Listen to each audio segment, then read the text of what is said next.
iki gihe turimo rero ni igihe bisaba ko dusobanukirwa umunsi wa 50 uvuga muri Bibiliya, tugasobanukirwa n'ibiki byawubayeho ku itorero, kandi tugasobanukirwa ko ibyo byawubayeho ari isezerano Imana yasezeranije itorero mu bihe byose rizanyura mu isi kugeza rikuwe mu isi. Ibi bintu uko ari bitatu, Pasika, umuganura, Pentecoste, byasohojwe na Yesu. Barirwa bakubita abantu hasi, barabarutsa ibidakwiriye kurutswa, barimo kubambika ubusa. Harabona abonye umugabo umwe witwa Kakandi uri hano muri Uganda, wazana n'umupira mu kidini cye, agahamagara abantu uwacenze wese akikubita hasi. Ibi ni ibiki kwe? Abazana amavuta ya Elayo, abazana amavuta y'abavanye kuzimu, bari gusiga abantu, abagira gutyo ikiganza abantu bakikubita hasi. Ntabwo ibi ngibi ari umwuka we. Umwuka wera afite uko akora. Twarawuzuye kandi turacyawuzuye, narawuzuye, Imana yarawunyujuje kandi biracyakomeza kuwunyuzuza, kuko ntabwo twuzuzwa rimwe. Tuzi imikorere y'umwuka wera. Umwuka wera heje icyubahiro. Umwuka wera nakubita umuntu hasi ngasambagurike. Umwuka wera ntabwo ashobora gutuma umuntu acira urufuzi. Umwuka wera ntashobora gutuma umuntu yambara ubusa imbere y'abantu. Umwuka wera ntashobora gutuma umuntu ahungabana ngo ubone abaye nk'umusinzi. Aba bahuha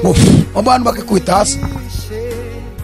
Ntabwo ari umwuka wera. Umwuka wera itorero ryo mu minsi y'imperuka dukeneye umwuka wera. Abayobozi b'amadini mukeneye umwuka wera. Abantu mwese muvuga ngo murahanura mukeneye umwuka wera. Bene data, dusohoye mu bihe bikomeye bisaba ko buri wese wizeye yaba afite umwuka wera. Si ukubatizwa mu mazi gusa, si no kubuzi kwigisha no kubwiriza. Ukeneye umwuka wera. Umwuka wera, umwuka wera, umwuka wera. Umwuka wera akwiriye kongera gusukwa mu bantu. Mwuka wera, mwuka wera. Winuganze muri nje, unyigishe, umindure, unyiyobore. Ndagusuje kandi ndakwifuriza amahoro y'Imana, nshuti mukundwa kandi mwene data, dusangiye urugendo rujya mu ijuru. Nawe utari wakira Yesu umwami n'umukiza, tugusabiye umugisha w'Imana ndetse no guhabwa amahoro ya Yesu. Kujambo ry'Imana tubwira ngo Yesu niwe mahoro yacu. Turashima Imana rero kubwo uyu munsi duhaye kugira ngo dukomeze kubana ndetse no gufashanya mu kungurana muri urugendo, kugira ngo turebe ko hatazagira umuntu usitara cyangwa se akaba yayoba yibwira ko ajya mu ijuru ariko yarayobye. Niyo mpamvu tugaruka buri munsi kugira ngo dukomeze gufashanya, dukomeze kuganira, turebe ko twazabona umwami wacu ugiye kugaruka. Kandi dufite ibyiringiro bikomeye yuko byanga byakunda, twaba turiho twaba tutakiriho, igihe cyose yagarukira tuzamubona. Reka dushime Imana dusenga kugira ngo ibane natwe muri kino kiganiro. Uri umwami w'abami, uri ibyiringiro bizima, uri imbaraga z'abera, uri amahoro yacu. Mana, turagushimiye aya masaha duhaye kugira ngo twongere kugaruka kuganira na bene data bose bari no hino mu bihugu bitandukanye ku isi, kugira ngo dukomeze kungurana muri urugendo kandi turusheho gutyazanya nk'uko icyuma gityaza ikindi cyuma. Niko natwe dusenze kugira ngo ubane natwe kandi tuyire neza. Umuntu wese turi kumwe akakanya dutangira iki kiganiro, umufashe kandi umushoboze gusozanya natwe, abone umugisha kubwo gusoza ikiganiro ndetse no kuba yagitangiye. Dusengera rero n'undi wese uzacyumva nyuma yaho, uzabane nawe kandi uzakora imirimo ikomeye kuko ubutumwa bwiza azaba yumvise. Turagushimira rero ko wumvishe gusenga, tubyamaje twize mu izina rya Yesu, amen. Amazina yacu ni Jalik Ikingeneye, nkaba ndi missionnaire, tukaba tuyoboye umuryango w'ivugabutumwa witwa Disciples Family of Jesus. Ni umuryango uri gukora ku isi yose kandi tukaba turi kwiga ijambo ry'Imana kugira ngo tubashe kumenya igihe duhagazemo. Uwo muryango rero ni umuryango uri gufasha abantu cyane gusobanukirwa igihe bahagazemo ndetse n'amadini barimo, uburyo harimo ubuyobe bwinshi kandi benshi bagiye kuzarimbukiramo bibwiraga yuko barimo barajya mu ijuru. Niyo mpamvu buri munsi duhora turi update, twerekana ibibazo, ibintu bibi biri mu madini, dukangurira abantu gusoma ijambo ry'Imana, kurimenya, dukangurira abantu kugira ngo bimenye ko ari bo rusengero rw'Imana mbere yuko bajya muri ziriya nzu, kuko ziriya nzu sizo zibonerwamo agakiza. Agakiza gaturuka mu kuba mu ijambo ry'Imana, no gushyira mu bikorwa icyo ijambo ry'Imana rikubwira. Ijambo ry'Imana rero ryandikiwe abantu bose, ntabwo ryandikiwe bishop gusa cyangwa se apostle, ntabwo ryandikiwe umuhanuzi runaka cyangwa se padiri cyangwa papa. Ijambo ry'Imana, igitabo cyitwa Bibiliya dusangamo imvugo y'Imana, cyandikiwe kugira ngo gisomwe n'umuntu wese ku isi, kuko message ikirimo ni message yatanzwe na Data wa twese. Kandi niba bivuze Data wa twese, ni kuvuga ngo ni se w'abantu bose bari mu isi.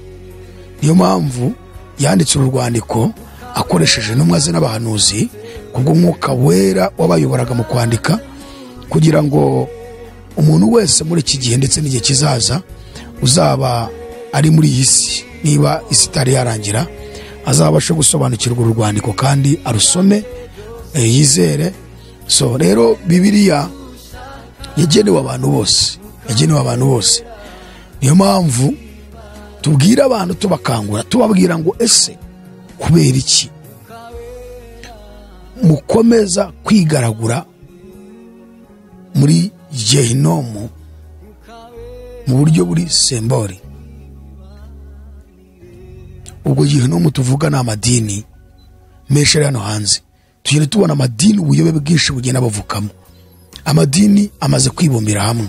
Nta dini rishobora kuba ryatunga irindi agatoki kuko ryayobye cyangwa rikuyobya abantu. Iyo ni systeme politique iri religion. Teologia twayigezemo twarayizi, turabizi ibyo twabibayemo. Twageze mu mashuri yitwa missiologie, naho turareba, naho turabyiga, turabireba. Teologia ntabwo yemerera umuntu na rimwe kuba yatunga urutoki irindi dini genzi ryaryo. Nta nubwo wemerewe gutunga urutoki undi muntu uri kuyobya abantu ngo muvuge mu izina. Iyo ni teologie. Ariko Bibiliya, ijambo ry'Imana, ahubwo ryo riranabitubwira cyane gutunga urutoki umuntu wese uri kuyobya abantu. Bibiliya irabitwemera cyane gutunga urutoki idini ryose ririmo inyigisho z'ubuyobe rigiye kurimbuza abantu. So rero abantu bicaye hejuru ya Gehinomu mu buryo buri sembori, mu buryo bw'ibimenyetso. Igihe rero ibimenyetso byarangiye, Gehinomu bazayijyamo. Amadini ari hanze aha menshi ni muri Gehinomu. Turaburira abantu bose kwicara muri Bibiliya no kumva ubutumwa bwiza. So rero uwo muryango tubabwiye witwa Disciples Family of Jesus, ni umuryango wivuga butumwa uharanira ubusugire no kubungabunga agakiza ku mwami wacu Yesu Kristo, tuyoborwa n'ijambo ry'Imana tukarishyira mu bikorwa. Kuko abantu benshi mu madini barisha theology, ntago bigisha ijambo ry'Imana. Tubabwiye ngo twayigezemo teologia, twarayize, ariko twabonye ko ibyinshi birimo ari ibyica ubugingo bw'abantu. Umuntu ajyayo yari mubi akagaruka ari mubi cyane. Umuntu ajyayo yari umunyantege nkeya akagaruka noneho yararengeje ku umunyantege nkeya, kuko ibamo ibintu byinshi. So rero systeme y'amadini yose ku isi nuko nta dini ryemeye kuvuga irindi dini. Niyo mpamvu tubivuga, abayobozi b'amadini bakabura nk'ishyano turi gukora, kuko twinjiriye ubugome n'ubuyobe bwabo bafite. Rero uyu muryango nyine nk'uko tubabwiye ufite urubuga tubona rwa Iron TV, ukagira izindi mbuga nkoranyambaga duhuriraho twigana ijambo ry'Imana ku bantu bose bamaze kumenya ukuri kwa Bibiliya, cyangwa bafite n'inyota yo gukomeza kukumenya. Bari muri iyo process kugira ngo bakomeze basobanukirwe neza kandi bakunda Bibiliya, badakunda ibindi bintu biri inyuma ya Bibiliya. Ko ari ukuntu ujya kuko umuntu avuze ngo urasoma igitabo cyanditswe n'umuhanga runaka. Umuhanga runaka ninde kurenza wowe uvuga ngo warizeye? Bibiliya mu migani haravuga ngo kubaho Uwiteka ni ishingiro ryo kumenya, ngo kandi kumenya uwera ni ubuhanga. Umuhanga wa mbere mu isi ni umuntu wamaze kwakira Yesu umwami n'umukiza, agakomeza kunguka kumenya ko Yesu ari uwera, bigatuma nawe aharanira kuba uwera binyuze mu kwisunga izina ry'umwami Yesu no gusoma ijambo ry'Imana n'umwuka wera twoherejwe nk'umufasha uza kudufasha mu rugendo rujya mu ijuru. Uwo niwe muhanga wa mbere ku isi, kuko afite ubwenge yahawe n'Imana, ntabwo afite ubumenyi. Ashobora kuba afite ubwenge yahawe n'Imana, akaba afite n'ubumenyi aribwo twita ngo ni ubwenge bw'isi. Ubwo bumenyi ni ibi bintu byose twiga Imana yaremye. Abiga siyansi, abiga filozofi, abiga histoire, abiga biology, abiga geography, abiga chemistry, abiga iby'ubumenyamuntu, abiga iby'ubumenyi bw'ikirere. Mbega buri wese bitewe n'ibyo yiga ariko ari gushaka kumenya ibi bintu byose Imana yaremye. Uwizera rero ntabwo afite ubumenyi gusa, ahubwo bo noneho afite n'ubwenge bwaremye ibyo ngibyo abantu biga ngo bamenye. Iyo akomeza rero gucukumbura no kwegera Imana aba umuhanga. Rero umuntu uvuga ngo nasomye igitabo cy'umuhanga runaka kandi ngo arimo kwigisha abantu, ubwo we yamaze kugaragara ko ari umuswa. None arigisha abantu iki? Aravuga ibiki kandi we ari umuswa ntabyo kubwira abantu? Bibiliya tuyisome kugira ngo tube abahanga.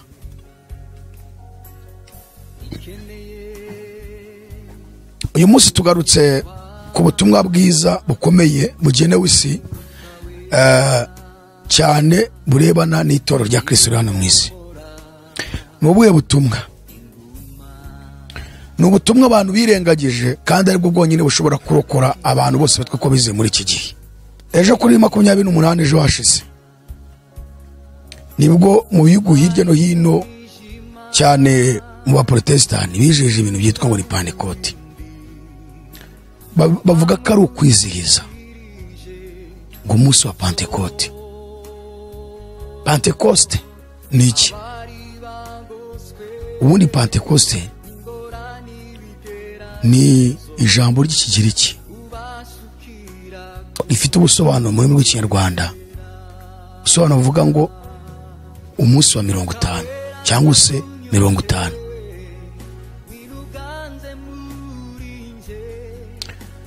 Pante bisobanura 5, coste cyangwa costes bisobanura 50. Pentecostes ni ururimi rw'ikigiriki. Ni ukuvuga ngo rero tugiye kuganira ku munsi wa 50. Umunsi wa 50 tugiye kuvugaho ni umunsi umeze ute? Umara iki abari mu isi? Umara iki itorero rya Kristo?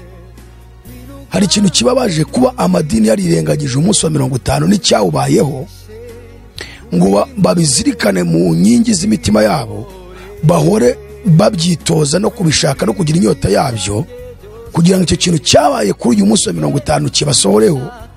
Kuko Imana na Yesu babonye ko ari cyonyine gishobora kubaka itorero mu isi rigatambuka mu bihe byose isi igenda inyuramo, kandi rikatambuka neza nubwo haba hariho uburyarya n'ubutiriganya n'ubugome n'ibindi bintu bibi byose bya Antikristo ndetse n'indi mikoro myinshi ya Satani akorana n'ubutegetsi bwo mu isi, nka ya miryango duhora tubabwira iyoboye ubutegetsi bw'ibihugu byose byo mu isi. Harimo Illuminati, Freemasons, abaroze Croix, abajesuiti, UN. Ni ukuvuga ngo kugira ngo dutambuke muri ibyo bintu byose mu mategeko ibyo bintu byazanye cyangwa imiryango yazanye ayoboye isi, tuwatambuke neza, nuko tuba twaramaze gusobanukirwa umunsi wa 50 uvuga muri Bibiliya, kandi tukamenya ikintu cyawubayeho, tukagira inyota yo kugihabwa. None amadini menshi muri iki gihe cya none cy'imisi imeruka, imisi ya nyuma iruhije abagenzi benshi. Igihe cya 7 cy'itorero rya 7 mu buhanuzi tubona mu byahishuwe igice cya 2 kuva ku murongo wa 1 kugeza ku bice 3 umurongo 22 havugamo ubutumwa bwahawe amatorero 7 yo muri Efeso cyangwa se yo muri Aziya Ntoya, Aziya Minere, ariyo Efeso, Simuruna, Pergamo, Tuatira, Sarudi, Philadelphia na Laodikiya. Uyu munsi igihe duhagazemo ni igihe cya 7 kirimo gusohoreramo ubuhanuzi burebana n'itorero rya 7 tubona hano mu byeshuro ryitwa Laodikiya. Muzasome ibyahishuwe ibice 3 umurongo wa 14 kugeza 22, mwumve ubukristo bwo muri iki gihe cya none ari ryo torero rya Laodikiya, cyangwa se ari bwo bukristo bwo muri iki gihe cya 7 cy'itorero rya nyuma rya 7 rya Laodikiya. Mwumve ubuhanuzi burivugwaho. iki gihe turimo rero ni igihe bisaba ko dusobanukirwa umunsi wa 50 uvugwa muri Bibiliya, tugasobanukirwa n'ibiki byawubayeho ku itorero, kandi tugasobanukirwa ko ibyo byawubayeho ari isezerano Imana yasezeranije itorero mu bihe byose rizanyura mu isi kugeza rikuwe mu isi, ko abantu bose bazizera Yesu Kristo nk'umwami n'umukiza bazasohorerwamo n'icyo kintu nibaramuka bagize inyota yacyo. Amadini ari kwizihiza icyo bita Pentecoste cyangwa se Pentecote ku tariki 28. Benshi barabyijije uyu munsi 29. Hari n'abandi nabo bari kubyizihiza nka ADPR. Yo ndibwira ko uyu munsi nibwo bakoze igitaramo cyabyo, babyita ngo ni ukwizihiza ngo ni ukwizihiza umunsi mukuru wa Pentecote. Turashaka gusoma ijambo ry'Imana kugira ngo tubashe kumva neza ibintu. Tugiye gusoma ubutumwa bwiza uko bwanditswe na Yohana igice cya 16. Duhere ku murongo wa 7 tugize ku murongo wa 15. Haravuze ngo ariko ndababwira ukuri yuko ikizagira icyo kibamarira ari uko ngenda, kuko ninagenda mufasha atazaza aho muri, ariko ningenda nzamuboherereza. Ubwo azaza azatsinda abisa bemeze by'icyaha n'ibyo gukiranuka n'iby'amateka. Iby'icyaha kuko batanyizeye, n'ibyo gukiranuka kuko njya kwa Data kandi namwe muzamutakimbona, n'iby'amateka kuko umutware w'ab'isi aciriweho iteka. Ndacyafite ibyo kubabwira byinshi, ariko ubu ntimubasha kubyihanganira. Uwo mwuka w'ukuri naza azabayobora mu kuri kose, atazavuga ku bwe, ahubwo ibyo azumva nibyo azavuga, kandi azababwira ibyenda kubaho. Uwo azanyubahiriza kuko azenda ku byanjye akabibabwira. Ibyo Data afite byose ni ibyanjye, nicyo gitumye mvuga nti azenda ku byanjye ababwire. Amen. 14 umurongo wa 15 aho muri Yohana 14:15 ngize ku murongo wa 18 haravuze ngo nimunkunda muzitondera amategeko yanjye, nanjye nzasaba Data nawe azaba undi mufasha kubana namwe ibihe byose. Niwe mwuka w'ukuri, nibishoboka yuko abisi bamuhabwa ko batamurora kandi batamuzi, ariko mwebweho muramuzi kuko abana namwe kandi azaba muri mwe. Sinzabasiga nk'imfubyi, ahubwo nzazaho muri. Hasigaye umwanya muto, abisi nawe bakimbona, ariko mwebweho muzambona kuko ndiho namwe muzabaho. Amen. Luka 24 umurongo wa 44 kugeza 49 haravuze ngo maze arababwira ati aya ni amagambo nababwiraga nyiri kumwe namwe, yuko ibyanditswe kuri jye byose mu mategeko ya Mose no mu byahanuwe no muri Zaburi bikwiriye gusohora. Maze abungura ubwenge ngo basobanukirwe n'ibyanditswe. Ati niko byanditswe ko Kristo akwiriye kubabazwa no kuzuka ku munsi wa gatatu, kandi ko kwihana no kubarwa ibyaha bikwiriye kubwirwa amahanga yose mu izina rye bahereye kuri Yerusalemu. Nimwe bagabo b'ibyo, kandi dore ngiye kubohereza ibyo Data yasezeranye, ariko mugume mu murwa kugeza ubwo muzambikwa imbaraga zivuye mu ijuru. Amen. Tugiye kuvuga ikintu kirebana na Pentecote. Turashaka gusobanura ibintu amadini yagize nk'imihango, ariko Yesu ntabwo yari yarabiteganyije nk'umuhango. Yesu yaje mu isi asanga amadini ahari muri Isiraheli. Hariho n'amadini ya gipagani mu banyamahanga asenga ibigirwamana. Abanyamahanga bose usanga bafite ingoro bubatse, yaba Abagiriki, yaba Abaromani, yaba Abanyegipota, yaba Abashuri. Mbega amahanga yari ariho, abanyamahanga bose. Hariho amadini ya gakondo yabo, akaba amadini bari barubatse ingoro mu bihugu byabo byose, baterekeragamo bakabandwa, bagakora imihango yose ya gipagani basenga abadayimoni. Ayo ni amadini y'abanyamahanga cyangwa se gipagani, aho basengaga ibigirwamana bitandukanye, hanyuma kandi bakanabiterekerera. Hanyuma mwiyobokamana rya nyaryo hariho idini ya Kiyahudi, kuko Isiraheli niyo yonyine Imana yari yeretse, abanyamahanga bo basengaga n'ubundi ibigirwamana.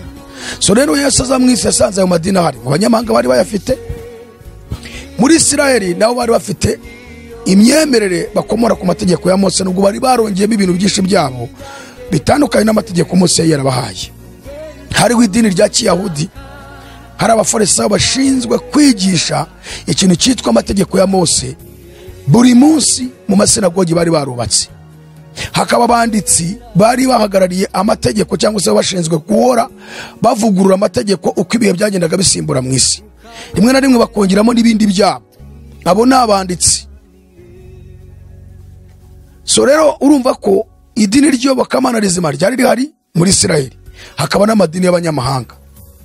Ariko ikintu kibabaje nuko ari abanyamahanga ntibigeze bahishurirwa Imana ya Isiraheli, kuko Imana yari yishurira Aburahamu, yishurira Isaka umuhungu wa Aburahamu, yishurira Yakobo ari we Isiraheli mwuzukuru wa Aburahamu, hanyuma bikomeza gutyo ku muryango wose ukomoka kuri Yakobo, aribo bene Yakobo cyangwa bene Isiraheli, batura mu gihugu cyitwa Kanani, aricyo cyitiriwe Isiraheli ari we Yakobo. Abo rero nibo bari bafite iyobokamana rya nyaryo rya Data wa twese wo mu ijuru. Ariko ntibigeze bahindurwa n'amategeko, nubwo abafarisayo bigishaga buri munsi amategeko ya Mose mu masinagogi, bakigisha ubuhanuzi, abahanuzi bagiye bahanura, bakigisha amateka ya Isiraheli, ntibigeze bahinduka. Bahoraga basenga ubudasiba. Abafarisayo usomye mu gitabo mu butumwa bwiza bwanditswe na Matayo cya 5 cya 6, basengaga ubudasiba ngo bakiriza kabiri mu cyumweru, bakiriza inshuro 2 mu cyumweru batarya batanywa, ubundi bagasoza imihango yose y'amategeko ya Mose. Ariko ikintu gikomeye Abisiraheli bagizeho barabihaga, bahaga iyo mihango, bahaga amasengesho y'abafarisayo, bahaga guhora bigishwa amasinagogi amategeko ya Mose, ibintu by'Imana barabihaga, batangira kwica amategeko y'Imana. Yesu rero aza mu isi nuko byari bimeze. Ageze mu isi aturanye intumwa ze 12, abatoza imyaka 3 n'igice. Iyo bashyize mu kintu bita kuburungushura babyita imyaka 3 mu mburungushure.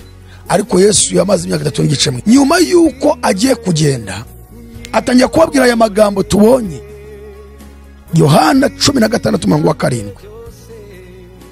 Yarababwiye ngo ngari ku kizagira icyo kibamarira nuko ngenda, kuko ninagenda umufasha atazaza aho muri, ngari kubwo nzagenda nzamuboherereza. Nguwo naza hari ibintu bitatazakora. Icyambere azatsinda abisi abemeza iby'icyaha, kabiri n'ibyo gukiranuka, gatatu n'iby'amateka. Arasobanura iby'icyaha kuko batanyizeye, ibyo gukiranuka kuko njya kwa Data namwe muzamutakimbona, ngo kandi n'iby'amateka kuko umutwaro w'abisi aciriweho iteka. Aravuga nari ngifite byinshi byo kuvugana namwe, ariko none ubu nimubasha kubyihanganira. Niyo mpamvu ningena nzobereza Umwuka Wera, kuko azenda kubyanjye akabamenyesha.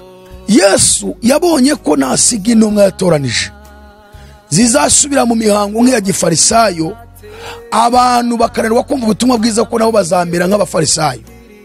Yesu abona ko igikwiriye gutuma itorero rigira imbaraga mu isi, rikabaho ntiricogore, ntirinanirwe, kandi ntirigendere mu mihango y'amadini, nuko Umwuka Wera amanuka.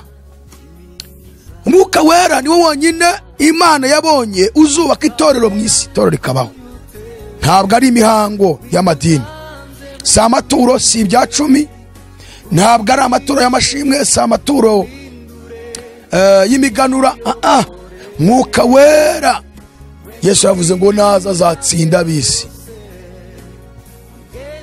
Ndashaka kuvuga mu minsi 7 mikuru Abisirayeli bagiraga, njyana ikiganiro twiza kugitambutsaho, ariko ndashaka kuvuga 3 kugira ngo mbone uko ngwa ku kintu cyitwa Pentecost cyangwa Pentecote. Munsi wa 50 kuwa 50 mu minsi mikuru 7 Abisirayeli bagiraga, hari harimo 3 ya mbere ibanza ikomeye cyane. Umunsi wa mbere ni umunsi witwa Pasika, umunsi wa kabiri ni umunsi witwa Umuganura, umunsi wa gatatu ni umunsi witwa Yubile. Yubile ni ururimi rw'Igiheburayo, nirwo rugaruka mu kigiriki kitwa Pentecost, kagaruka mu Kinyarwanda bikitwa umunsi wa 50. Niki cyabaga ku munsi wa 50? Kamere kuri Pasika kugira ngo usobanure neza. Pasika ifite icyo yasobanuraga muri Bibiliya. Abisirayeli kuri bo Pasika wari umunsi ukomeye kuri bo, wakorerwaga ibintu bikomeye, kandi uwo munsi ukaba warizizwaga ku itariki 14 z'ukwezi kwa mbere ukurikije karandiriye ya Isirayeli uko yabaraga, kuko karandiriye ya Isirayeli igendera ku iremwa ry'isi, cyangwa se igendera kuri Bibiliya, kuri ya minsi 7 Imana yaremyeho. Uyu munsi tubonye wabaga ku itariki 14 z'ukwezi kwa mbere ari wo munsi wa Pasika, ni umunsi Isiraheli Imana yabatabariye ibakura mu buretwa bw'abanyegiputa muri Egiputa ikabajyana. Ikintu cyabaye iryo joro nuko yasabye ko Abisirayeli buri muryango wose ubaga umwana w'intama utaramara umwaka avutse, ibabwira uko bazabigenza, ukuzasiga amaraso y'umwana w'intama ku nkomanizo z'umuryango no ku ruhamo rw'umuryango. Ibabwira ko marayika kurimbura naza kurimbura agasanga ayo maraso ariho atazarimbura, kuko azaza aje kurimbura abana bose b'imfura zo muri Egiputa. Icyo kintu Abisirayeli bakoze niwo munsi wa nyuma wo guhaguruka kwabo muri Egiputa. Iryo joro niwo munsi wo kurimbura abana b'imfura muri Egiputa. Imana irangije ibategeka ko uyu munsi uzahoraho iminsi yose, kugira ngo bibuke neza ko bavanwe muri Egiputa n'amaraso y'igitambo cy'umwana w'ihene yatambwe, kugira ngo bazahore bibuka yuko umunsi bajyaga guhaguruka muri Egiputa marayika murimbuzi yaje kurimbura abanyegiputa, abana babo b'imfura, ariko agaca ku Bisirayeli agacaho akajya kurimbura, kandi kari wo munsi bavaniwe mu buretwa bw'abanyegiputa. Pasika murumva ku Bisirayeli byabagaho n'umwana w'intama wicwaga cyangwa se akabagwa agatambwa nk'igitambo, kandi barimo kwibuka iby'Imana bakoreye, uburyo yaje kurimbura abanyegiputa bikabacaho n'ibice. Ariko uriya mwana w'intama yasobanuraga iki mu Isezerano Rishya? Ku Isezerano rya kera byabaga biri symbole, ni ibimenyetso bifite ikindi kintu byashaka kuvuga gusobanura mu Isezerano Rishya. Isomye urwandiko Pawulo yandikiye Abakorino rwa mbere igice cya 5 umurongo wa 8 kasome kwera ku murongo wa 6, haravuze ngo kwirata kwanyu si kwiza, ntimuzi ko agasemburo gake gatubura irobe ryose, nuko nimwiyezeho umusemburo wa kera kugira ngo mube irobe rishya, mube mutakiri umusemburo wa kera koko, kuko Pasika yacu yatambwe ari we Kristo. Amen. Pasika yacu yatambwe niwe Kristo. Nukuvuga ngo rero uriya mwana w'intama watambwaga kuri Pasika yasobanuraga Yesu. Ibyo Yesu yarabirangije, niwe wahindutse igitambo cyacu. Uriya mwana w'intama ashushanyaga igitambo kizaboneka cy'umwami wacu Yesu Kristo uzaza gutambirwa ibyaha by'abari mu isi bose. Uwo ni umunsi wa mbere, ibyabo byarasohoye. Umunsi wa kabiri tubonye ko ari umunsi w'umuganura. Umuganura wasobanuraga iki ku Bisirayeli? Uyu muganura wabaga bo mu buryo buri pratique. Ni ibiki bakoraga, wizihizwaga ute umunsi w'umuganura ku Bisirayeli? Umuganura wabaga ari umunsi wo kuganura ku myaka ya mbere yeze mu mirimo. Ushobora kuba ari amasaka, ushobora kuba ari ibishyimbo, ushobora kuba ari imizabibu, ushobora kuba ari imitini, ushobora kuba ari ingano. Ni ukuvuga ngo imyaka ya mbere yabaga yeze mu murima, Imana yarabahaye umunsi wo gushimira ko Imana ibahaye umugisha wa mbere w'umwero mu mirima yabo, bakaba batangiye kuganura ku byo kurya bahinze. Ni umugisha Imana yabahaye kuba batarumbije, kuba bahinze bigatangira kwera. None Imana yarababwiye ko mu gihe bafashe ku muganura bakwiye gufata ibyo by'umuganura bakagira ibyo bashyira umutambyi mu rusengero i Yerusalemu. Umutambyi nawe akaba icyo bita kwerereza imyaka imbere y'Uwiteka. Hari n'andi maturo yaturwaga, noneho bagaterana bagashimira Imana mu rusengero, bakaramya Imana bashimira ibyo yabakoreye. Uwo niwo munsi witwa umunsi w'umuganura, umunsi wo kuganura ku myaka ya mbere yabaga yeze mu murima. Aho ni muri pratique ku Bisirayeli. Byashushanyaga iki mu buryo bw'umwuka muri iki gihe cyacu mu Isezerano Rishya? Ese byarasohoye cyangwa ntibyasohoye? Iyo dusomye mu Bakorino ibice 15 umurongo wa 20, rwandiko rwa mbere Pawulo yandikiye Abakorino ibice 15 umurongo wa 20, haravuze ngo ariko noneho Kristo yarazutse niwe muganura w'abasinziriye. Amen. Ni ukuvuga ngo hano Pawulo amaze kugaragaza neza uriya muganura ku Bisirayeli yaravuze muri gihe cyacu turimo. Ni ukuvuga ngo umuganura muri iki gihe ni Yesu wawushoboje.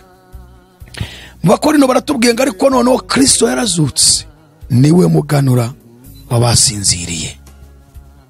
Uriya muganura Abisirayeli baganuraga imyaka ya mbere yeze mu mirima, wasobanuraga umuganura Imana izaganura ku bantu bose bazazurwa ku munsi w'imperuka.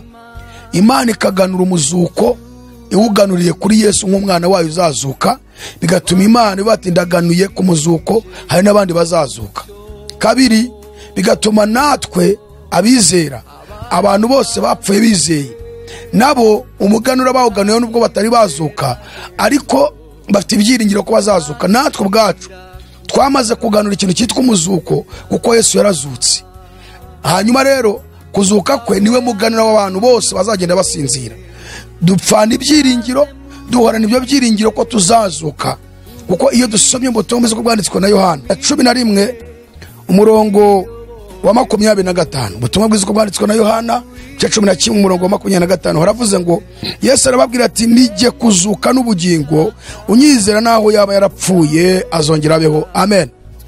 Nukuvuga ngo Yesu niyo mpamvu yabaye umuganura w'abantu bose bazasinzira, ndetse n'abasinziriye duhora twiteguye ko niyo twapfa tuzongera tukazuka, ko Yesu niwe wabanje kutuganurira ku kuzuka, kandi Imana iganura ku muzuko w'abazazuka iganuriye kuri Yesu.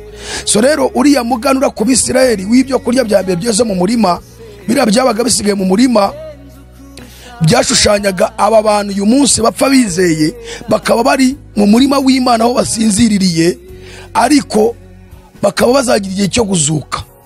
Ni ukuvuga ngo Yesu we yareze, twavuga ngo yareze, yarazutse. Hari abandi nabo bategereje kuzazuka, bashushanywa n'iriya myaka yabaga isigaye mu murima itari yera, ikerera igihe cyayo.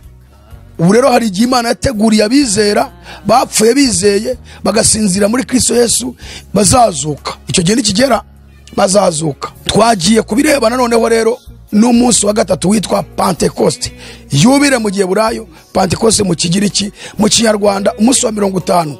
Niki cyabaga kuri umunsi wa 50? Niki Imana yarategetse? Ni ukuvuga ngo iyo Pasika yamaraga kuba ku munsi wa gatatu, Pasika ibaye, habaga icyo bita umuganura. Nyuma y'umuganura hakamara iminsi 50. Imana yarategetse abisirayeli ko hagomba gucaho amasabato 7. Ibyo tubisanga mu gitabo cyo gutegeka kwa 2 igice cya 16 kuva ku murongo wa 9 kugeza ku murongo wa 12. Niho dusanga aya magambo. Iyo abise bamaraga kuganura, bakaganura ku myaka, Imana yarababwiye ko hagomba gucaho amasabato 7 ahwanye n'iminsi 49, kuko 7 gukuba 7 ni 49. None Imana yarababwiye ngo ayo masabato 7 nashira, ku munsi ukurikiye isabato ya nyuma ya 7 ari wo munsi wa 50, ukaba uwa mbere w'iminsi 7, ari wo munsi twita ku cyumweru, Sande, Dimashi. Uwo munsi wa 50 Imana yarababwiye ngo bazana imyaka bejeje. Ubwo none wabaga ari umunsi w'umusaruro. Sasa ya myaka yose maze kwera neza, none Imana ikababwira ko noneho bakora ku myaka yabo bejeje mbere yuko batangira kwiryaho, bakagaruka Yerusalemu mu rusengero, bakaza kwiyereka umutambyi, bakamuha imyaka. Ubundi umutambyi nawe akabaho icyo kwita kwererereza imbere y'Uwiteka, atanga n'ituro ryo gushimira Imana ko yatanze umwero mu mirima yabo, kandi imyaka yose ikaba yeze. Icyo gihe Imana yatanze itegeko kuri uwo munsi wa mbere w'iminsi 7 ari wo Dimashi ku cyumweru, ko bagomba guterana, yaba umunyamahanga, yaba umwana wabo, yaba uwo ari we wese, ntibagire umurimo n'umwe bakora mu rugo rwabo, bagaterana bagashimira Imana, bakaramya Imana, bakayihimbaza. Ari wo munsi witwa umunsi w'umusaruro. Kuri uyu munsi wa 50 rero wabaga ari umunsi wo gushimira Imana kubw'umusaruro yabahaye. Reka tuwite ngo ni umunsi w'umusaruro, ituro ry'umusaruro mu by'Imana yahayemo umugisha Abisirayeli. So rero kuvuga ngo ikintu cyabaga kuri uyu munsi wa 50 ari wo umunsi wa yubire, umunsi w'umusaruro, ari wo umunsi wa Pentecoste, umunsi wa 50, Abisirayeli bazanaga imisaruro yabo, ibyo bejeje, bakaza gushimira Imana. Ni umunsi wa 50, ariko igikorwa cyakorerwaga ni ugushimira Imana umusaruro yabahaye mu mirima yabo. Uyu musaruro wasobanuraga iki rero mu buryo bw'umwuka muri iki gihe cyacu turimo? Uyu musaruro wasobanuraga ko hari igihe Imana izabona umusaruro w'abantu bazizera izina ryayo, kandi bakaboneka ari benshi kuva isi yabaho. Turaje turebe uwo musaruro wabonetse ryari, byari byagenze bite, niki cyabiteye. Ibi bintu uko ari bitatu, Pasika, umuganura, Pentecoste, byasohojwe na Yesu. Nubwo n'ibindi byose ari wabisohoje, ariko turi kuvuga ibintu bitatu. Yesu ni wabaye Pasika, Yesu yaratambwe nk'uko biri tubwira, yasangiye n'abigishwa mu ijoro bamugambaniragamo. Yesu arapfa arazuka akurikije imihango yose y'amategeko ya Mose uko yari imeze. Ya tariki 14 z'ukwezi kwa mbere, Yesu nijoro nibwo yasangiye n'abigishwa be. Nijoro buri bukizo tariki zuzura, arababwira ati nifuje gusangirira namwe Pasika iyi ngiyi ntarapfa, kuko niwe wagomba gupfa, nyine wagomba kuba igitambo noneho kiri busohoze ibyo byose byavugaga kuri Pasika. Kabiri, nyuma y'iminsi 3 Yesu arazuka, ubwo niwo munsi w'umuganura. Yesu amaze kuzuka, ya masaha atarindwi ahanye n'iminsi 49 yayamaze ari kwiyereka abigishwa be. Ikitonderwa, iminsi 40 yayimaze yiyereka abigishwa be, indi 10 ayimara ari mu ijuru.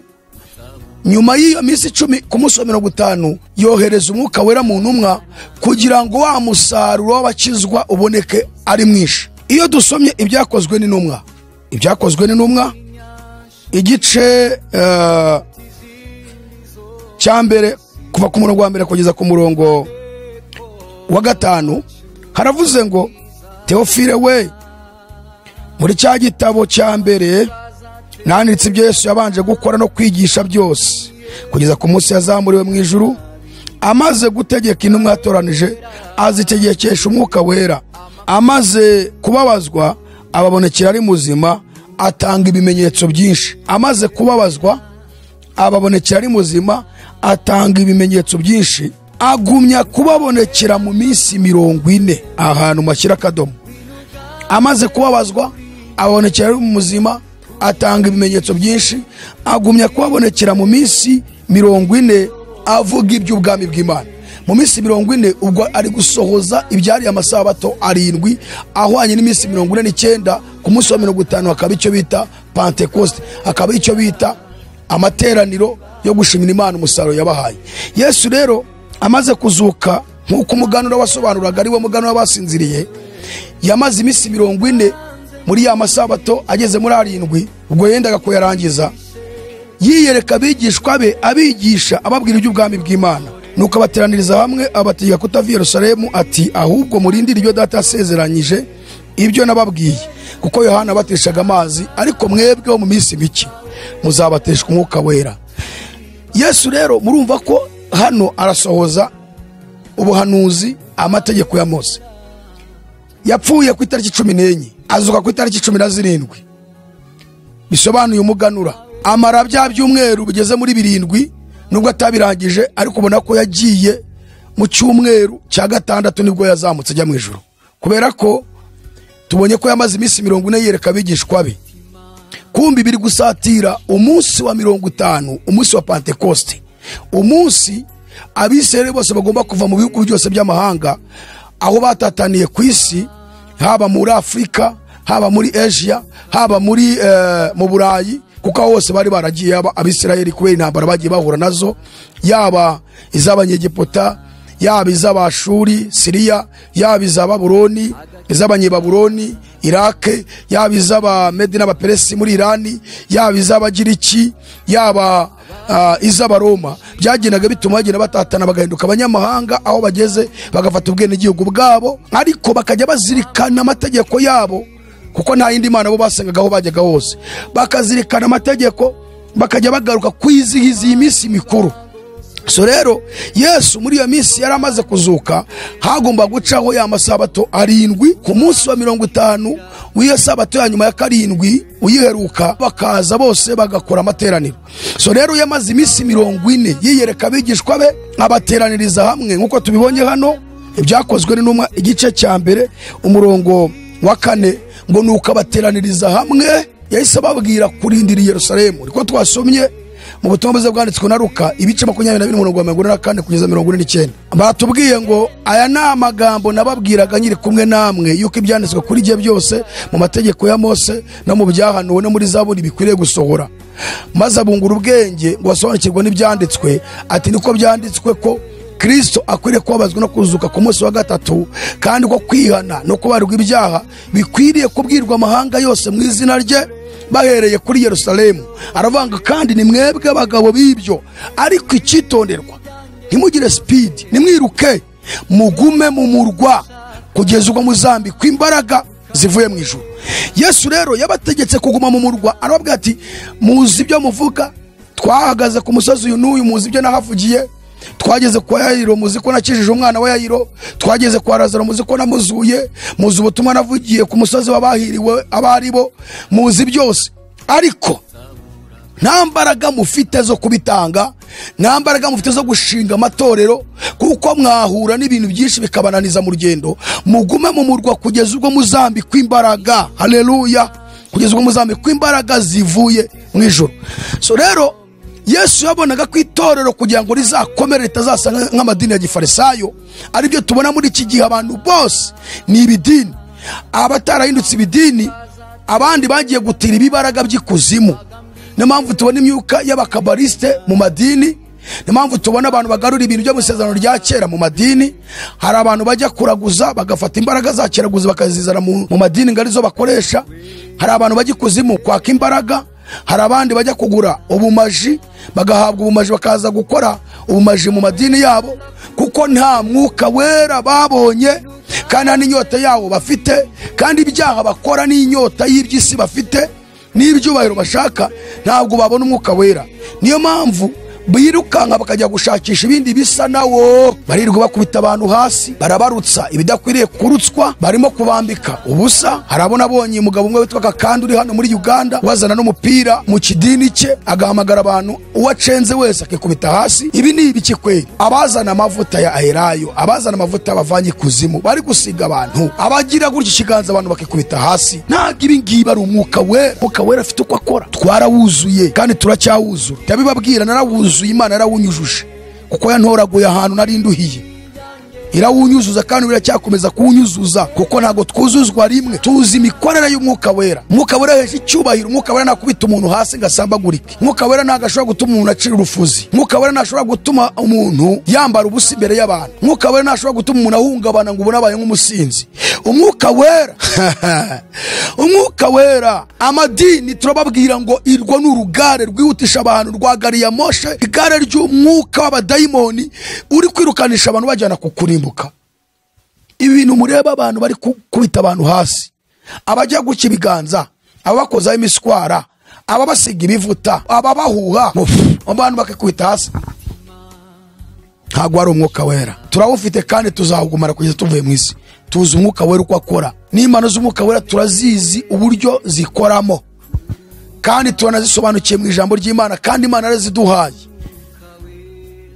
Tuzikoresha igihe cy'Imana igeze vuga ngo koresha icyo naguhaye.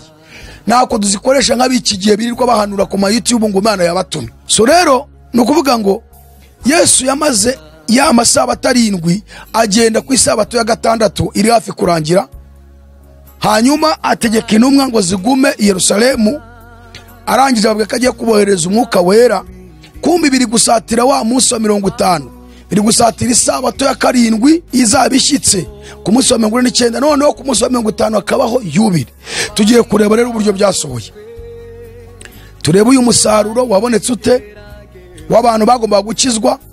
Mu gihe uyu musaruro abantu bagomba gukizwa washushanywaga n'umusaruro abisere basaraga mu mirima yabo bakajya gushimira Imana. Ukuvuga ngo kubisere mu buryo buri pratique bwabaga ari umunsi w'umusaruro, kuzana imyaka yabo bakaza gushimira Imana. Ariko Imana igaragaza uburyo igihe umwuka wera uzoherezwa n'umwami wacu Yesu Kristo, aribwo bwa mbere ku bisi yabaho abantu bazizera Imana bakayihindukirira ari abantu benshi, ikaba n'umusaruro w'abantu batagira ingano. Mwuka wera, mwuka wera, mwuka wera, mwuka wera kwiriye kongera gusukwa mu bantu. Mwuka wera, mwuka wera. Reka dusome twumve. Byakozwe n'umwe 2 umurongo wa mbere. Haravuze ngo umunsi wa Pentekote usohoye, bose bari hamwe mu mwanya umwe bahuje umutima, ngo nuko umuriri ubatungura uvuye mu ijuru umeze nk'umuyaga cyane. Duhere kuri aka umunsi wa Pentekote usohoye.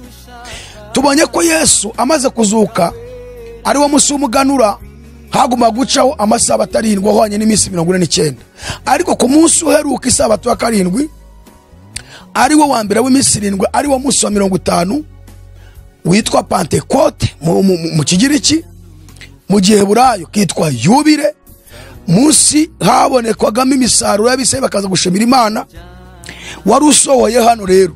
Niyo mpamvu bavuze ngo umunsi wa Pentekoste usohoye ngo bivuge ngo urageze. Bagiye gukora ya mihango abisirayeli bajyaga bakora yose. Ntibamenya ko iby'uwo munsi n'imihango bakoraga Yesu yabirangirije ku musaraba, avuga ngo byose birarangiye.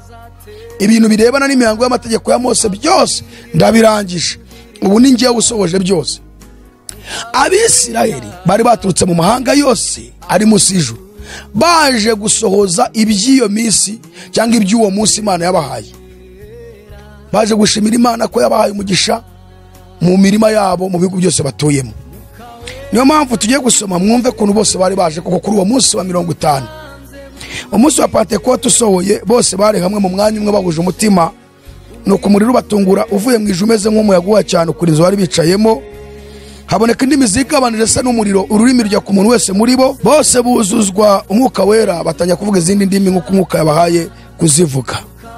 5.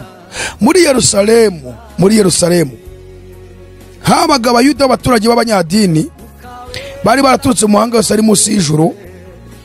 Uwo muriro ubaye, abantu benshi baraterana batangazwa nuko umuntu wese yumvise babandi bavuga ururimi rw'iwabo. Barumirwa bose baratangara bati, mbese aba bose bavuga si abanyagalilaya? None se niki gitumye twese tubumva bavuga indimi z'iwacu za kavukire? Kandi turi abapariti n'abamedi n'abanyeramu n'abatuye Mesopotamiya ni Yudaya ni Kapadokiya ni Ponto no muri Aziya ni Furigiya ni Pamfiliya no muri Egiputa no mu gihugu cy'Ilibiya giheranye ni Kurene, n'abaroma b'abashyitsi n'abayuda n'abakomeza idini yabo, kandi n'abikirete n'abarabu turabumva bavuga ibitangaza by'Imana mu ndimi z'iwacu. Bose barumirwa bibayobeye, barabazanya bati, mbese ibi ni ibiki? Abandi barabanegura bati, basinzihira. Ni ukuvuga ngo aha bahise berekana ku murongo wa 5 uburyo koko ya mahanga b'Abisirayeli bagiye mu yandi mahanga, mu bindi bihugu batataniyemo, bari barahindutse abene gihugu b'ibyo bihugu barimo, bari bafite ubwene gihugu, ariko ntibigeze birengagiza ko ari Abisirayeli. Bagarukaga kuri uyu munsi kongera gushimira Imana. Niyo mpamvu batubwiye ngo muri Yerusalemu habaga abayuda b'abaturage b'abanyadini, bari baraturutse mu mahanga yose ari munsi y'ijuru. Aba bantu bari baturutse mu mahanga yose ari munsi y'ijuru, ko batubwiye ngo ni abayuda, ngo habaga abayuda b'abaturage b'abanyadini. Kandi abo baturage b'abanyadini b'abayuda bari baraturutse mu mahanga yose ari munsi y'ijuru, bari baje gusohoza iby'idini ya Kiyahudi, baje kwizihiza ibya wa munsi wa 50, baje gushimira Imana ibyo yabakoreye. Dore uburyo rero bagaragaje aho baturutse mu bihugu 17.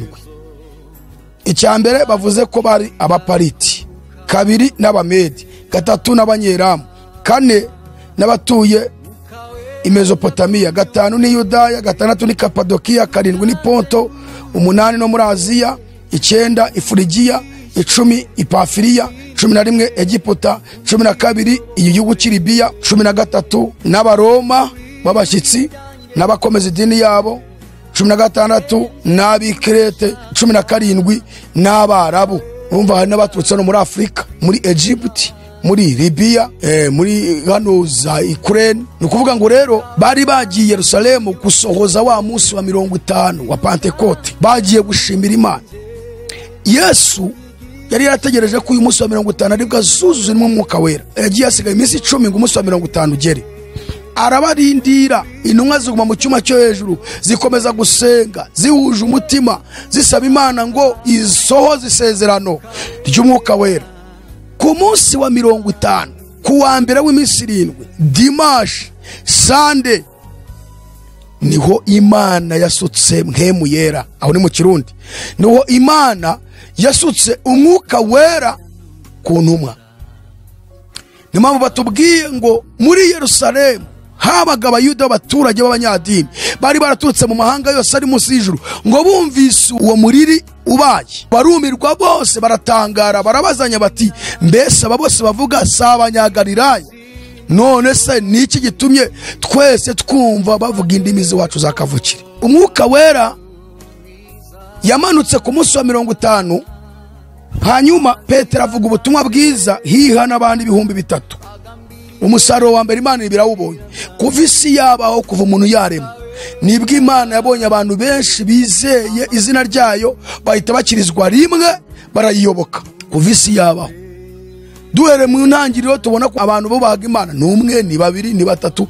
Ariko Petero yavuze ubutumwa uhere ku murongo wa 14 w'igice cya 2. Haravuze ngo ariko Petero ahagarana n'abo 11 ababwiza ijwi rirenga ati, yemwe bagabo b'Iyudaya n'abatuye Yerusalemu mwese mwe, ibi mubimenye kandi mwumvirize amagambo yanjye. Aba ntibasinze nk'uko mwibwira, kuko ubu ari isaha ya 3 y'umunsi.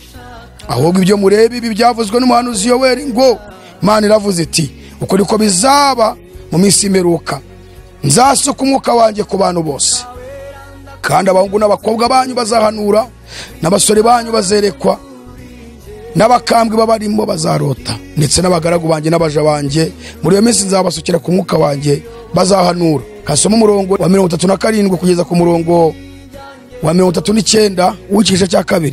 Haravuze ngo abo bantu bumvise ibyo bibacubita mu mitima, nuko baza Petero n'izindi ntumwa bati, bagabo bene data, mbese tugire dute? Petero arabasubiza ati, nimwihane umuntu wese muri mwe abatizwe mu izina rya Yesu Kristo, mubone kubarwa ibyaha byanyu, kandi namwe muzahabwa iyi mpano y'umwuka wera, kuko isezerano ari iryanyu n'abana banyu n'abari kure bose abazahamagarwa n'Umwami Imana yacu. Amen. Kuko isezerano ari iryanyu n'abana banyu n'abari kure bose abazahamagarwa n'Umwami Imana yacu. Amen. Nukuvuga iki rero, Yesu yarabizi ko itorero ramutse arisize akarisigira ubutumwa yarihaye, ariko ntarihe umwuka wera, n'ubundi abakristo intumwa bagomba kumera nk'abafarisayo, bagasohoza imihango yose ya gifarisayo, ariko kuvuga ubutumwa bwiza ntabwo byari gushoboka. Bari kurwanira ibyubahiro. Abona ko umwuka wera ari cyo kintu cyonyine kizafasha itorero muri minsi y'imperuka, kuko hano batubwiye ngo umwuka wera agomba gusukwa mu minsi y'imperuka. Imperuka yatangiye ryari? Iminsi y'imperuka itangira ryari? Yatangiye ryari? Itangirana no kuvuka kwa Yesu. Yesu rero niwe watangije iminsi y'imperuka, cyangwa se kuvuka kwe kwasohoreraga cyangwa se kwagaragazaga ko iminsi y'imperuka itangiye. Yesu arakura, avuga ubutumwa mu minsi y'imperuka, atoranya intumwa ze 12, abona ko zidashobora kuvuga ubutumwa mu minsi y'imperuka zidafite umwuka wera, kandi abona ko itorero ridakwiriye gukomera mu isi ridafite umwuka wera. Arangije asiga intumwa arabwira ngo mujye Yerusalemu murindire, ngiye kuboheza ibyo atasezeranije ari byo mwuka wera. Arangije yohereza umwuka wera. Umwuka wera yaje mu minsi y'imperuka. Kuva icyo gihe kugeza n'uyu munsi turi mu minsi y'imperuka. Iyi minsi y'imperuka rero harimo ibintu byinshi byahanuwe na Yesu, harimo ibintu byinshi byahanuwe n'intumwa, harimo ibintu byinshi byahanuwe bigomba gusohoreramo, ku buryo umuntu udafite umwuka wera atazahitambukamo.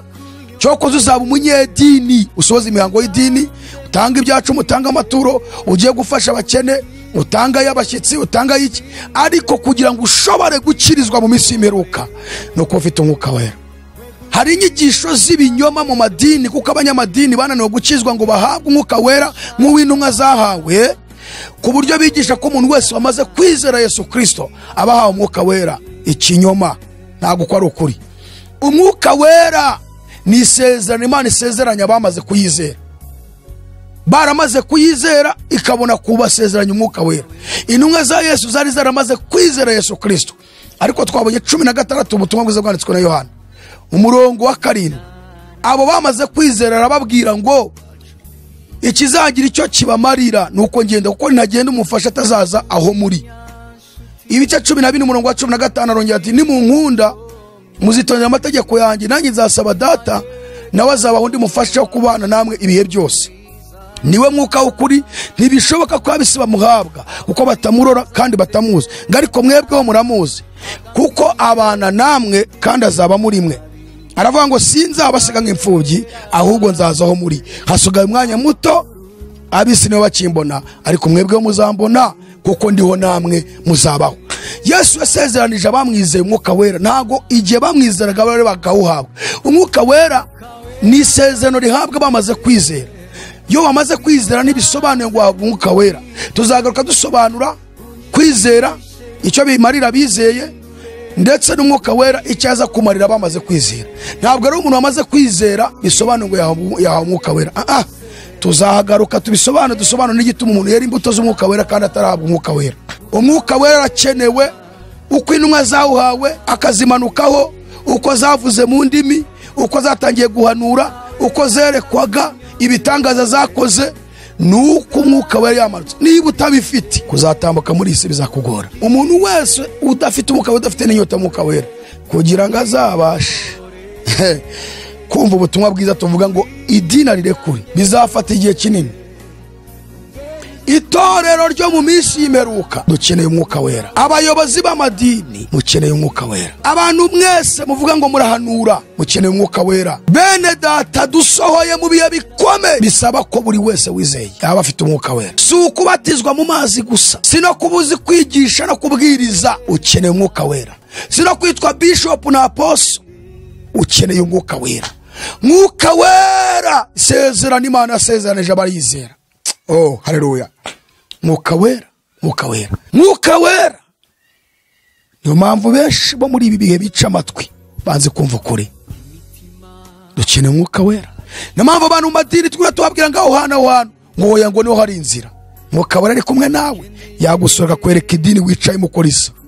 Mwuka wera uramutse ufite yakwereka kuri wicaye hejuru ya Gehinomu.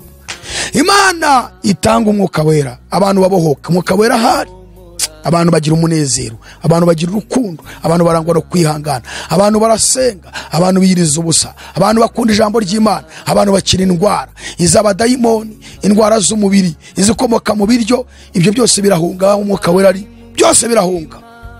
Ubutumwa bwiza bukamamazwa, abantu bakihana buri munsi. Tuzagaruka turi kubereka ngo nibihe bintu Imana dusaba kugira ngo tubashe guhabwa umwuka wera. Tuzababwira imigeze muri 6. Reka dusenga Imana turi gusobanura. Amadini yabigize imihango, nuko byizihiza ku itariki bateguye, ukwezi bateguye mu ngaruka mwaka. Ariko ntabwo umwuka wera ari umunsi wo kwizihizwa. Umwuka wera tukwiriye guhora iteka ryose. Abanyamadini niba muri bazima mukamuvuga ngo muvuga ubutumwa bwiza, mwagakwiye guhora mwigisha abantu kubirebana n'umwuka wera. Aho hose mukahajya muri Yohana mu byakozwe n'intumwa, mukerekana batubanjirije umwuka wera bari bafite. Urudini rw'Abadivantisite rwirwa rupfobya ikintu kirebana n'umwuka wera, ngo kuvuga mu ndimi, ngo abazivugaga ngo bavugaga indimi z'ibihugu. Ubundi si indimi tuvuga wowe urazizi? None se ubu ngubu Abisirayeli bo muri Israeli bamenye icyo umuntu uturutse muri Libya yavugaga? Abisirayeli bari muri Israeli bari bazi ururimi rwo muri Libya, bari bazi ururimi rw'Ukurene, bari bazi ururimi rw'Abanyegiputa. Ntabwo bari bazi. Intumwa nizo zahawe kumenya urwo rurimi, ariko ku Bisirayeli byari amayoberane, ni indimi zitamenyekana. Mu gihe intumwa zazivuze, ariko ku Bisirayeli bo bumvaga indimi zitamenyekana. Nk'uko tuvuga indimi z'umwuka, wowe ntubyumve kuko ntabwo urwo rurimi ruzi. Nshobora kuvuga ururimi rw'umwuka wera, mvuga ururimi rw'Igitaliyano wowe utaruzi. Nshobora kuzuzwa umwuka wera nkavuga ururimi rw'abantu bo muri Colombia hasi yo mu byaro, nkavuga ururimi wowe utazi. Nshobora kuvuga n'ururimi rw'ijuru ko biravuga ngo n'indimi z'ijuru turazivuga, tuvuga iz'isi tukavuga n'izo mu ijuru. So rero bene data, buri wese agira inyota y'umwuka wera. Hari naho nsigaye numva ngo barigisha abantu kuvuga indimi. Ibinyoma, ibintu biri mu madini ahangaha biteye ubwoba. Dukeneye gukizwa tukamara amazima, reka tukuze umwuka wera kugira ngo dutambuke muri ibi bihe by'iminsi y'imperuka. Kadusenge. Mana, turagushimiye. Ale sauver de brille staketa cause de shelai ba enonce le believe de staki wishadibo. Turagushimiye la nasiri brille fowaya zaini nonse leta ya zede shela brille fowaya zidibo newa we ontakeze de stafe de shani grome. Turagushimiye kuba dusezanije umwuka wera, ukaba dufasha mu rugendo rujya mu ijuru. Fasha abantu bose kandi ubutumwa bwiza bwamamazwa, abantu bamenye neza umwuka wera icyo ari cyo. Komeze gukangura abantu no kuba maso. Turagushimiye ko bishe gusenga, tubyambaje twizeye mu izina rya Yesu, amen. Mana iguhe umugisha. Turagushimiye kubanye natwe ikiganiro nakagaruka. shalom shalom shalom amen. ukawera twibanire ukawera ndakunyotewe wibuganze mu